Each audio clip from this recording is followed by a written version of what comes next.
Hello and welcome in, everybody. I'm recording this on May the 4th, so happy Star Wars Day. May the 4th be with you. And let's just get right into my monthly update video of what I was doing on stream and some things I was doing off stream.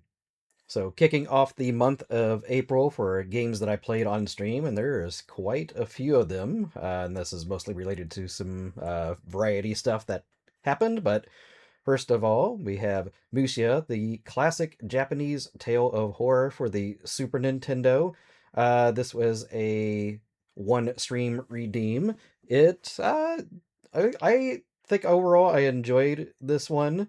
Uh, it follows a character named Emoto. It's like an action platformer, but it's yeah, a lot of very interesting visuals that I enjoyed very much. And I think this is also like what the stream redeems also do for me, to probably play something that I probably wouldn't have done on my own, which is perfect.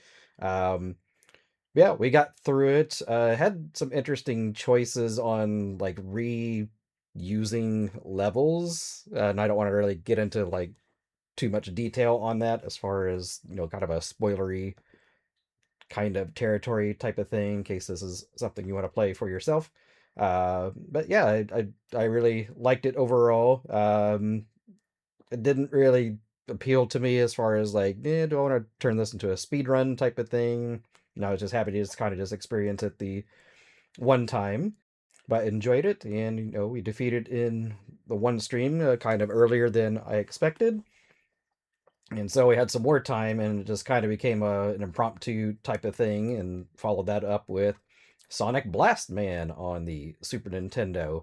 It's a beat 'em up game, very arcade style, maybe a little bit too much, but it's as far as beat 'em ups are concerned, it was very very plotting, I think, on the pacing, and it kind of got a bit old to me personally very quickly. And it also kind of got ridiculously difficult on the default settings. I did beat the game on easy mode, and I set the lives to max, just to like, okay, if I'm gonna try to do this for one stream, because I could tell like during that I was like, I'm probably not gonna return to this game ever again. So let's make the most of it. Let's just try to have some fun, and got through that one. Uh, on easy difficulty with maximum lives, and it's like, it wasn't bad by any means, but it wasn't amazing either. But it was just like, yep, that feels like a very average beat 'em up to me personally. But it's still cool to try it and knock that one out as well as Busia in the same stream. Next up on stream was the Sega Genesis game Rocket Knight Adventures that you may have saw uploaded to the channel, as I got a 1cc on that game. First time playing it, a very, very enjoyable experience playing that game. Um, I think I streamed this one for technically two streams, but I got the 1cc very, very early in the second stream, but more about that later. Uh, but yeah, it was Rocket Knight Adventures. This one I think is kind of considered a classic on the Sega Genesis, and I've just never gotten around to it myself. So very glad I finally got to try it, and yeah, I think it deserves all the praise that it's received over the years. Controls on it feel very tight. It's maybe you don't necessarily understand what you're doing when you're kind of doing like the charging thing and zipping around, but it's very satisfying to watch that in action when it's going on. Kind of considered speedrunning this a bit. I did peak a little bit at the harder difficulties, and kind of realized how truly tough the most difficult of the settings are for trying to beat that. And I was like, I don't think I have that in me, even though like it was pretty fun to playing through the game casually. And yeah, 100% recommend Rocket Knight Adventures if you have never tried playing that one yourself. And if you want to watch my 1cc, I'll have a link in the description if you want to check that out if you haven't done so already. And since on the second stream of Rocket Knight Adventures, I finished it very early in the stream, it kind of became an impromptu variety stream where I took requests from you all while I was playing. And so I'll kind of just rapid fire these. I'm not sure how much I want to talk about each of them, but so here we go. Streets of Rage 2, Echo Jr., Gauntlet 4, Cool Spot, Ren and Stimpy, Stimpy's Invention, Dragon's Fury, Beavis and Butthead, NBA Jam Tournament Edition, Gargoyles, Dr. Robotnik's Mean Bean Machine, Fatal Labyrinth, and Techno Cop. I guess I kind of just go back through those, talk about each of them. Streets of Rage 2, I mean, I'm not sure what else there's more to say about that that hasn't been said already on the internet from lots of people. Classic beat 'em up, great music. I think for the stream, I just tried to see like, how far could I get before I have to use a continue, and didn't finish it. But it's always good fun playing Streets of Rage 2. Echo Jr. Not the biggest Echo the Dolphin fan, but I didn't even know this one existed. But it felt like a lot more approachable version of Echo. Yeah, it was cool just messing around with that one for a bit. Gauntlet 4. I believe this was one of M2's first projects, if not their first project, for a home console. I could be incorrect about that one, but yeah, that one was a lot of fun too, messing about with it. There's like a story mode in it too that I wasn't really expecting. I tried a little bit as well as the arcade version, but yeah, I mean, I have no real like complaints. Most of my Gauntlet experience was playing the NES Gauntlet, and I have dabbled with the arcade version like a little bit too, so I kind of know what classic Gauntlet is, and that one had like the feel of the originals to me, so I think they nailed it. Cool Spot. Have played Cool Spot before on stream, but yeah, just kind of just dabbled in it a little bit. It was sort of my rule when then variety stuff happens is like I'll try something for like a minimum of 5 minutes, and if something holds my attention, then great. Uh, but so like since I had played it before, I didn't stick with that one too long. But it was fun revisiting that one a bit and hearing some of the tunes, and like it was a little surprising like how much I didn't remember from the previous playthrough of that one. Ren and Stimpy, Stimpy's Invention, uh, platformer game. Though I did like Ren and Stimpy back in the day as far as like the actual cartoon itself. Um, I think I didn't stick with this one too long. Sort of it felt kind of a janky platformer for me, and it didn't really hold my interest for too long. But that one could be worth exploring a bit deeper. When my mind's maybe a little bit more open on doing that one. And then Dragon's Fury. It's a pinball game. It is, I believe that was like the Genesis's version of Devil's Crush from the TurboGrafx 16. So I mean, that pinball game's like phenomenal. It's a lot of fun doing that one, and yeah, the Genesis one. It seems like it's really close to the Turbo Graphic 16 version. I haven't played them enough to really know like the nuance differences between them, but yeah, it's fun. I never have a bad time playing those Crush games and or Dragon's Fury in this case. Beavis and Butthead. I mean, I liked the TV show back in the day. This maybe wasn't like the best game to play on a all right, let's just try it out for a little bit. But yeah, it did not seem good to me. I don't know if I want to touch that one again in the future, but it is what it is. Um, NBA Jam Tournament Edition. I used to play. I don't know if I did the Tournament Edition or just regular NBA Jam on the Genesis quite a bit when it was brand new, but I basically just played one game with it, and still a lot of fun playing that one every once in a while. And I won the one game that I played and felt that was good enough. Gargoyles, Disney's Gargoyles. That one, I'm not that familiar with the TV show when it existed in the early 90s. Yeah, this game is surprisingly dark and had like some kind of fun screams that were happening. I was like, oh, that's doesn't seem very Disney like on it, but yeah, seems like a really cool game. That one definitely I would enjoy trying to do that one again in a little bit more depth sometime in the future. Dr. Robotnik's Mean Bean Machine.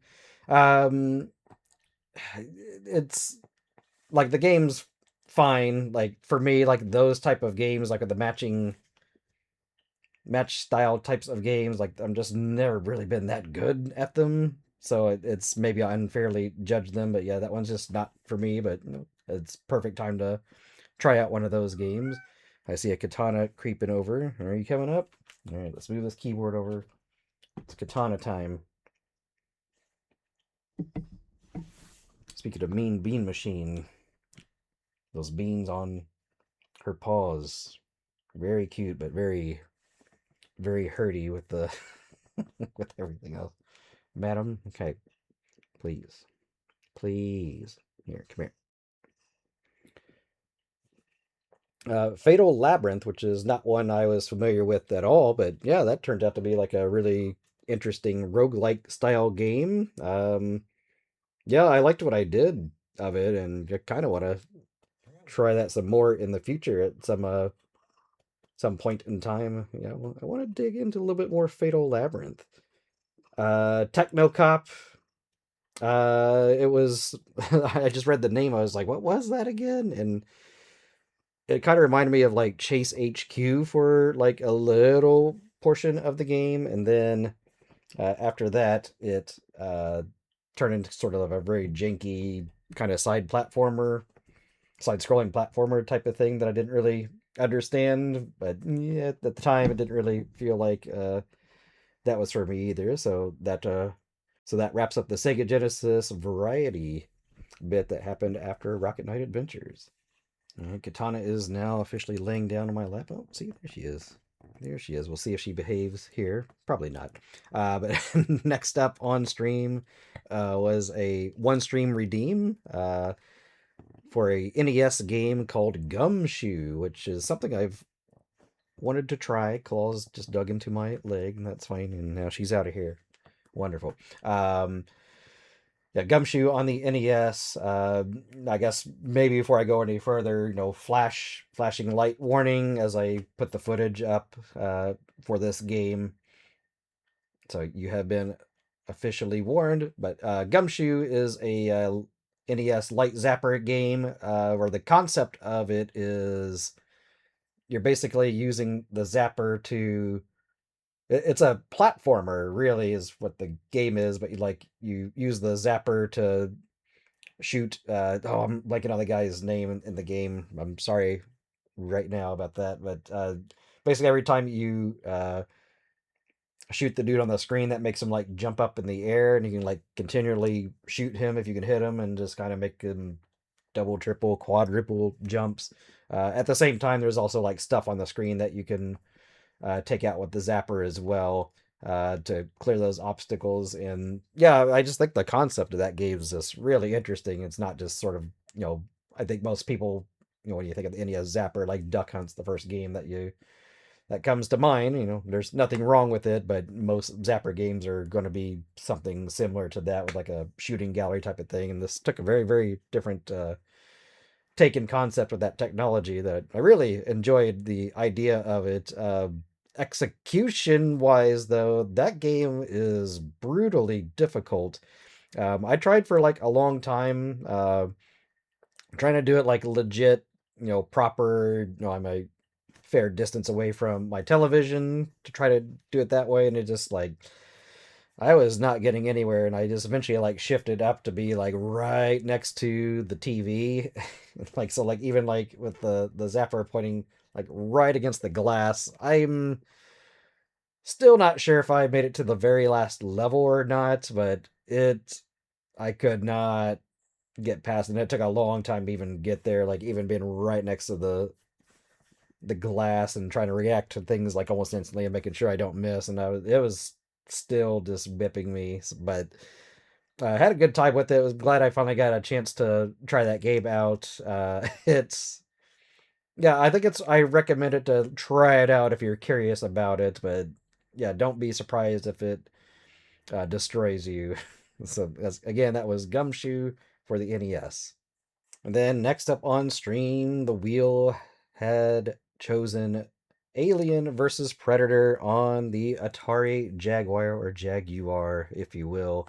Um, do the math, 64 bits. Yeah, I think from everything I heard, Alien versus Predator was a really well regarded game at the time. I'm trying to put myself back in uh, 1994, like when that came out. And yeah, I think it definitely like it goes off of like the popularity of like Doom, and the first person shooter type of thing, but it had an interesting kind of like twist on it. So there's three campaigns you can play in the game. You can play either as uh, the Marine, the Alien, or the Predator in it.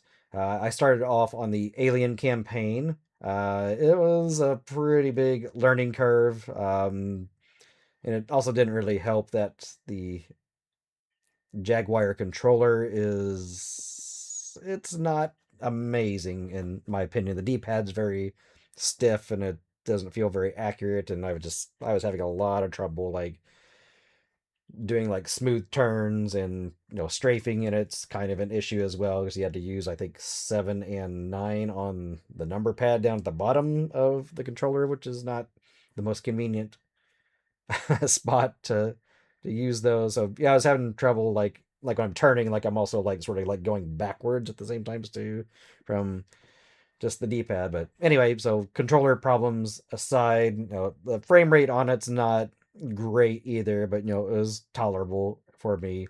But it took a while to kind of get the hang of it for like what am I even supposed to be doing as the alien. Um, yeah, I think I played maybe 6 hours on the first stream of it, and I'm looking up right now. Let's see, I think I did that for, maybe not think about it. Let's confirm. 3 streams, yeah. So I ended up playing Alien versus Predator for 3 streams.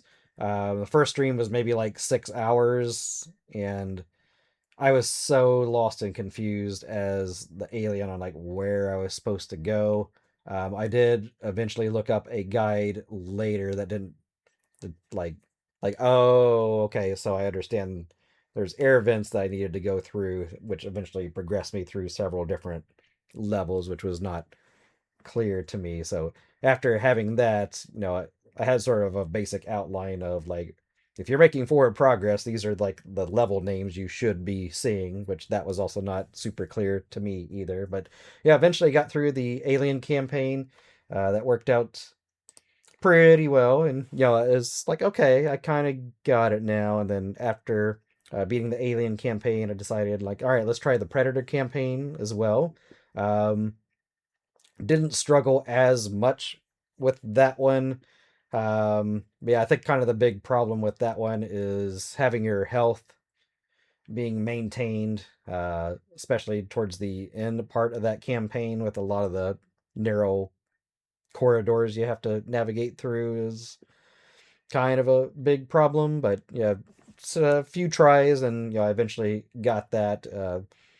Using the save game. Maybe some save scumming probably happened, but yeah, I did get through the Predator campaign, and then lastly, I did try the Marine like a little bit, and that seems like that's probably more of the meat and potatoes of the game on like what you should be doing. That one felt like a more traditional first person shooter, but I didn't have it in me to continue playing that game. I was like, yeah, you know what? I'm just good enough with the beating the game on the with the Alien and the Predator, and yeah, maybe some other time for that one. But yeah, I think I just wasn't like mentally in for the ride going through the Marine campaign on that one. It also like felt like that was going to be very tedious, and was, no thanks. But yeah, overall, the game I can appreciate the concept of it. I think it was a really cool concept for it. But I think at the same time too, it just wasn't really like fully clicking for me as like a super enjoyable experience. But I'm glad I got to try it out, and try to go into the Jaguar is a console like I'm not super familiar with, so it's fun exploring the library for me. And yeah, I'm glad I got to do it, and maybe that Marine campaign will happen some other time in the future, but we shall see. And on that last stream of Alien versus Predator, it turned a little bit into a Jaguar variety stream, although there wasn't like a ton of variety that happened. But it was like, it's a little early. I don't want to do the Marine campaign, so let's try a few things. And the first of them that we tried was a game called Club Drive. Um, well, I think the footage kind of speaks for itself as you're seeing it here on what that game was about. Yeah, I don't know if that was like, yeah, I'm just trying to think back. Was that what you wanted to use to try to show off the system? But the controls on it are really, really bad. Um, it's so easy to crash into stuff and flip over and really janky, shaky cameras and that type of thing. But at the same time, it had kind of an odd charm to it that was enjoyable. Music interesting. I feel like it was fitting at the same time. Um, Katana's coming back here. She really enjoys Club Drive. Um, yeah, that was fun to kind of just try that one out a bit as Katana hits the microphone. Hello, welcome back. And then the other game that we played on that stream was Ultra Vortec. It is a one-on-one fighting game.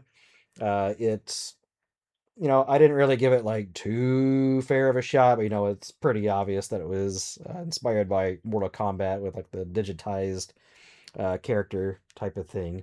Madam, I know you're very excited about what I'm about to say here about Ultra Vortec. Yeah, so I didn't really give it too much of a real like deep play to figure out like how good the controls were for it. But the one big thing about that one is like, oh, there's something in there called a poopality. Like, well, we gotta see that. And I think most of the stream was for playing that game was just trying to pull off the poopality, and I got it one time, and here it is for your enjoyment. Down, down, back, forward, back.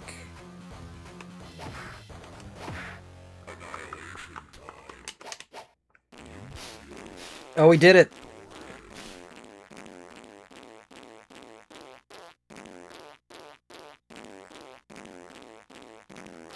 We did it.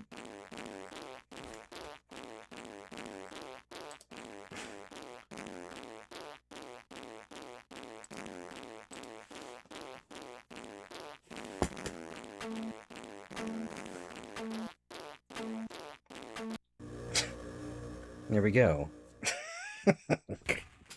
And on that note, and lastly, for streamed games, Toe Jam and Earl. I only got to do one race in the month of April, and that was the very last weekend of the month.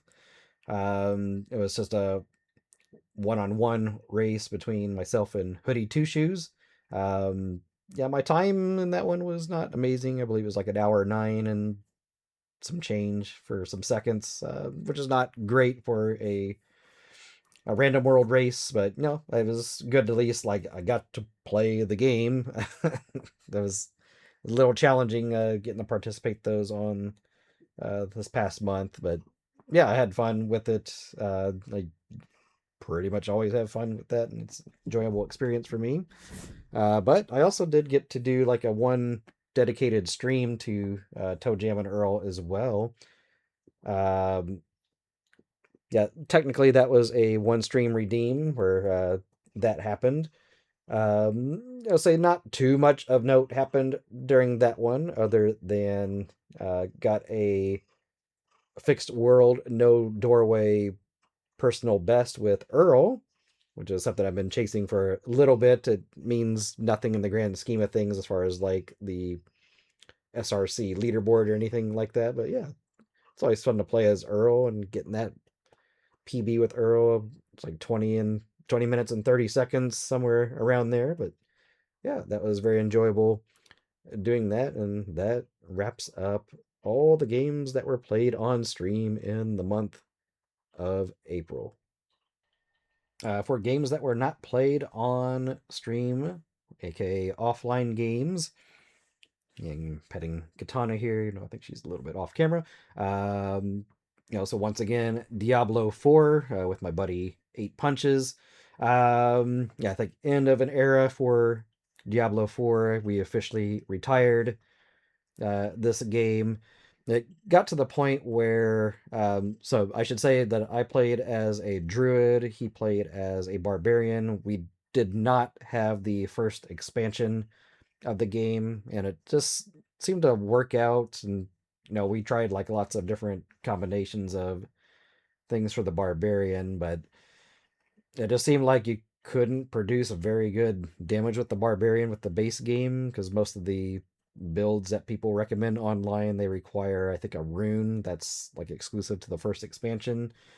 So it just like felt like he never could quite do the amount of damage that I could as a druid, because the druid didn't builds didn't really require that rune thing. Like sure it was part of it, but it wasn't like the big catalyst for like making the damage really high. So I think we kind of hit like a plateau with that for a bit of frustration. But at the same time, too, we had done pretty much everything you can do for in-game content, and lots of tip of the hat to Blizzard for how much stuff they added for in-game stuff. And like I could see like if you really wanted to push the pit like really far, that's an option. The world bosses were fun to do if you just happen to have the right timing for that.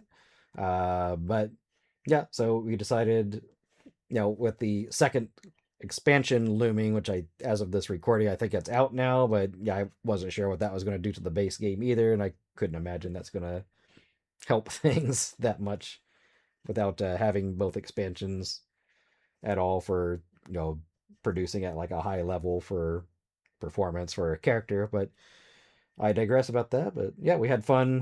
Considering it was a freebie game via PlayStation Network, or excuse me, the PlayStation Plus back in like July or June of 2025 or something like that. But yeah, it held our attention for quite some time. But we were ready to move on.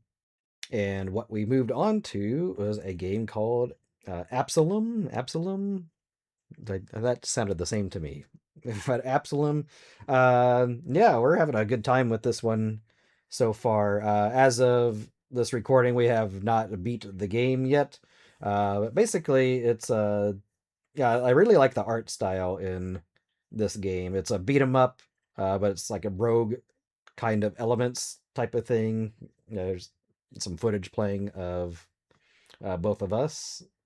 In this case, I think Brome, something like that. I don't know how to say a name, but yeah, the frog wizard dude. That there's like four characters you can uh, choose from, but I mean, frog wizard, like, come on. Uh, but yeah, that's been a lot of fun so far. Lots of branching paths.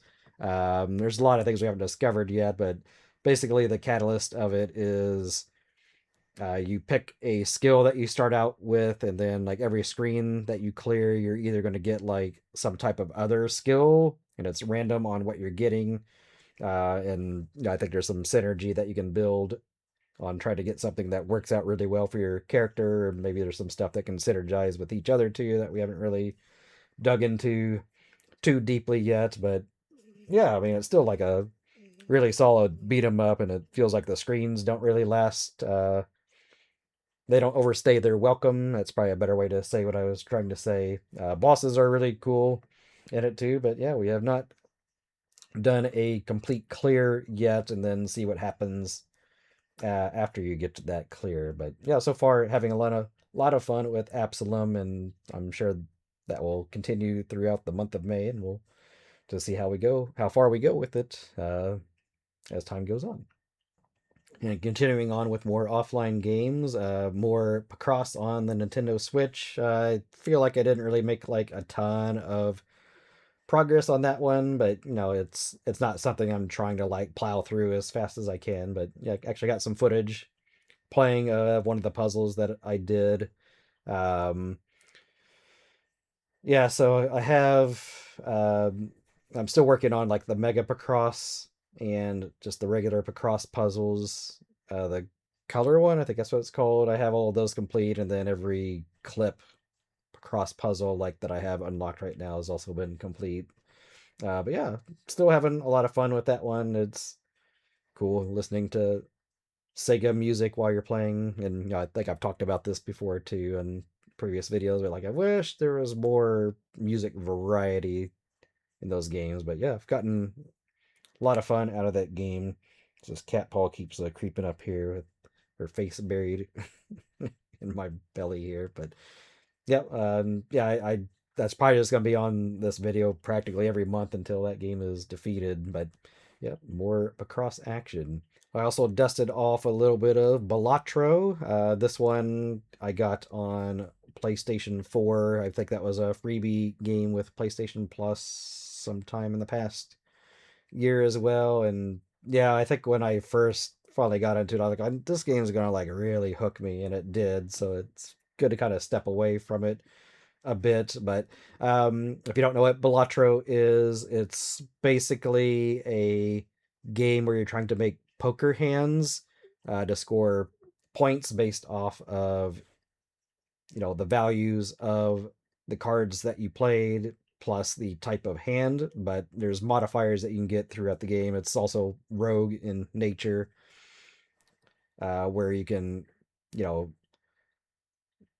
make a three of a kind, have like worth more points with the multiplier, and the other side of the equation, the value in the multiplier. I think that's the two official terms. So you can increase that. You can modify the cards to do interesting things, like oh, there's a chance that this will have a multiplier. I'll give you cash that you can buy more cards, and as you get through everything on it. And yeah, I think I got through like a few rounds of it. I finally defeated like one of the challenges that was I think where all the jokers are like eternal, so you have to be like really picky on like which ones you're gonna buy, because since you're stuck with them.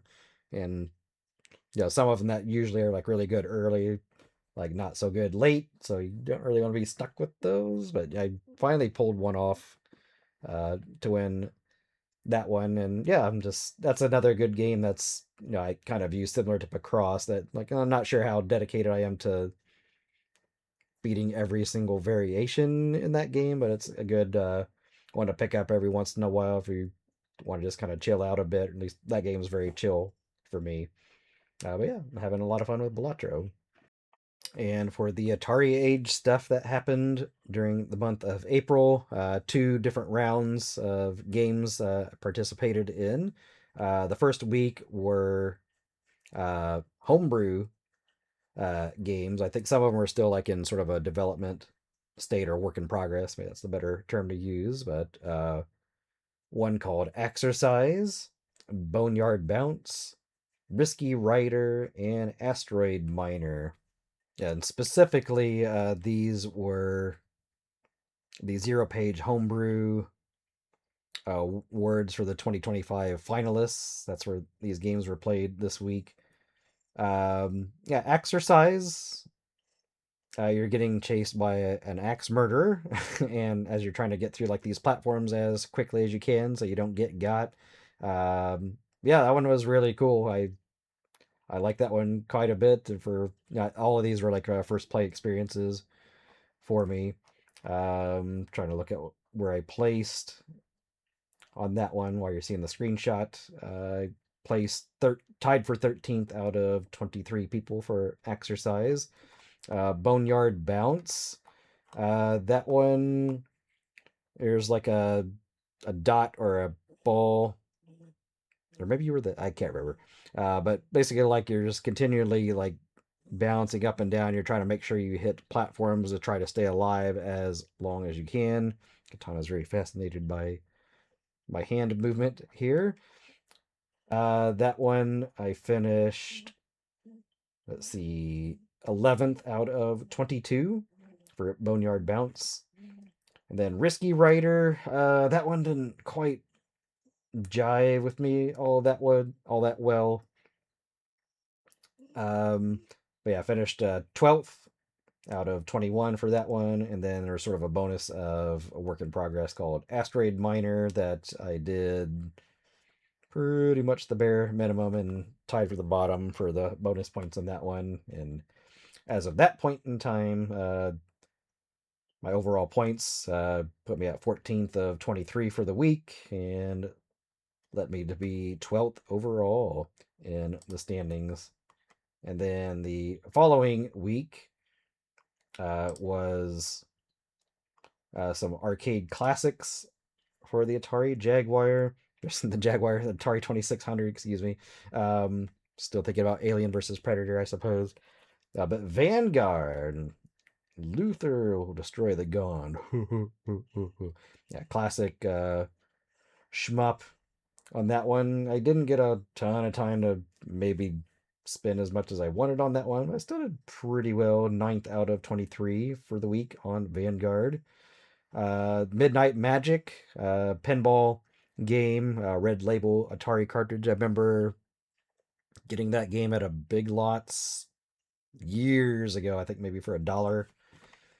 That might have been like the last like retail version of an Atari 2600 game that family ever got. But yeah, I had a lot of fun with that one. I've always thought that was a pretty good pinball game for the 2600. But uh, dang, yeah, just one thing about the Atari Age High Score Club, there's some really good players in that participate in this, but it's still a lot of fun to revisit Atari games, and it gives you kind of a different motivation trying to compete with others for a score. But finished 14th out of 28 people for Midnight Magic.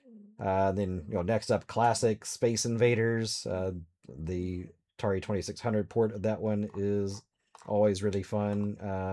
Looking again, I believe that was we played on game mode 7, which is stationary shields, zigzagging bombs, fast bombs, but the invaders stay visible. So I guess got that going for it, but it was still really difficult. I did not do well on that one. 25th out of 28. And then lastly, Dodge 'em. Yeah, you just play as this car and you're trying to collect all the dots, sort of a la Pac-Man, but the computer cars are always like trying to shift lanes to get you as quickly as they can to, and it is surprisingly difficult. But I finished 12th on that one out of 23, which put me 12th out of 29 for the week, and then the updated standings after that one, I moved up a little bit, so 11 out of 52 for the entire season. And that was all the Atari Age High Score Club stuff. Did have a few pickups for the month of April. First of which would be Absalom for on PlayStation Network for PS4 in my case. Don't need to talk about that too much more since that was mentioned earlier in the offline games. But also did get on Steam Galactic Wars EX. It's a shoot 'em up that I've had my eye on for a little while. It looks really cool. It's got kind of an old school uh, feel to it as Katana's coming up for pickups. This will be a challenge. But yeah, I'm glad I got that one. It was on like deep discount. I think I got it for $2 basically on Steam, which is that's the price I like for digital games. Madam, you just hit the thing. All right, hang on. And then some actual like physicals that I got here.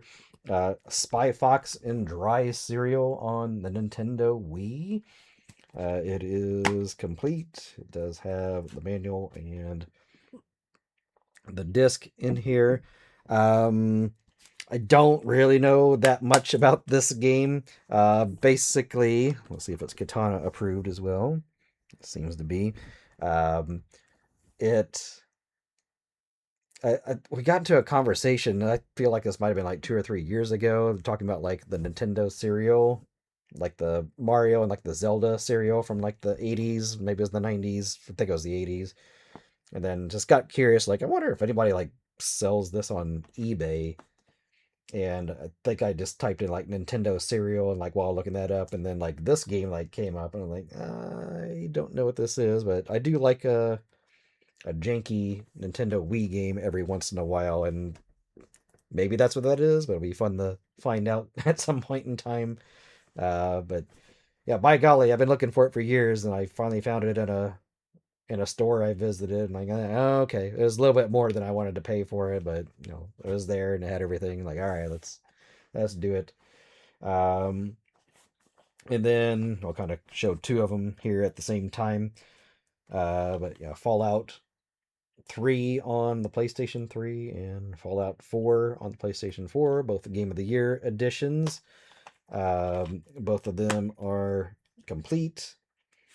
Yeah, so the disc and yeah, I found out like the greatest hits version of Fallout 3 had like it still had like a survival guide in it, but like it wasn't like chunky like this one is. So it took a while to kind of find this particular version that I wanted for the PlayStation 3, and then yeah, kind of similar for PlayStation 4 version. There's like a cool like poster map in it, and then this thing has like a code for some of the DLC, and like I was shocked that nobody claimed the DLC on this. I bought this used, and um, but anyway, so yeah, the Fallout games. I don't know that much about them, but I watched the TV show, like the Fallout TV show. I was like, I'm kind of curious. Let's like, what's this all about? And I know a lot of people like those games. I'm debating if I play them on stream or not. That I might start with like the very, very first game that came out in the 90s that I got for free off of Good Old Games, GOG. That and I think the second game as well for free. So do I want to go through them like sequentially? I've heard a lot of people like, nah, you should just start with three, and yeah, we'll see. We'll see how it goes. But that covers the pickups I got in the month of April. And that wraps up the April 2026 update video. Um, the wheel landed on Super Nintendo, so I'm going to be playing Pilot Wings at the beginning of the month of May. Classic Super Nintendo game. I think a lot of people. I think it's a classic. It's well known for sure. But yeah, I've never really like gotten too deep in it, so we'll see how that one goes in early May, and then who knows what will happen for the rest of the month. But yeah, appreciate everyone watching this video, any of the videos, and always appreciate everyone hanging out on Twitch as well. And I hope you have a great rest of the day, night, whatever time of day it might be for you. Thank you so much. Have a good one. Later.